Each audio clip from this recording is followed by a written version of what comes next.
चला आज तुम्हाला असं खत बनवून दाखवते की ज्याने आपल्या झाडाची वाढ भरपूर प्रमाणात होणार आहे. त्याच्यासमोर फूल फळ सर्व येणार आहे. आणि हे जे आहे ते खत ते कसं बनलं सांगते. याच्यामध्ये मी शेणखत भिजत ठेवलेलं आहे आणि त्याच्यासोबत थोडंसं बेसन आणि गूळसुद्धा टाकलेलं आहे. चांगलं गूळ आणि बेसन टाकल्यामुळे खताची गुणवत्ता अजून वाढते.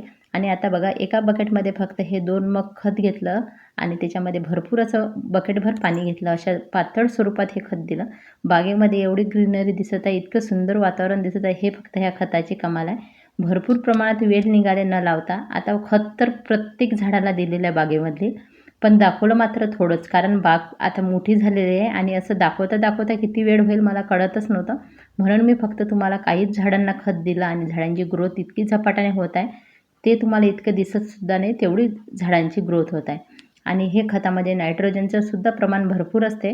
बघा झाडं किती ग्रीन दिसत आहे. तसंच मी वॉटर लिली कमळालासुद्धा अगदी थोड्या थोड्या प्रमाणात दिलं आहे खत. खूप जास्त प्रमाणात नाही दिलेलं आहे, असं थोडं थोडं टाकून घेतलेलं आहे.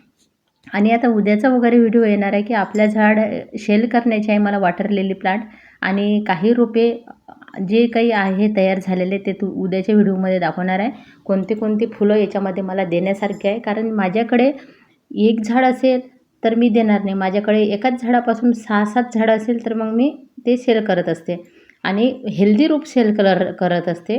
ज्याला फुलं आलेलं आहे, झाडाची ग्रोथ चांगली झालेली आहे, असे झाडं मी सेल करत असते.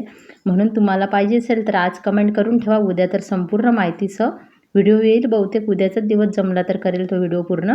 आणि कोणते रंग आहे, किती प्राईज आहे हे मात्र मी व्हॉट्सअप नंबरवर तुम्हाला सांगणार आहे. धन्यवाद सर्वांचे मनापासून.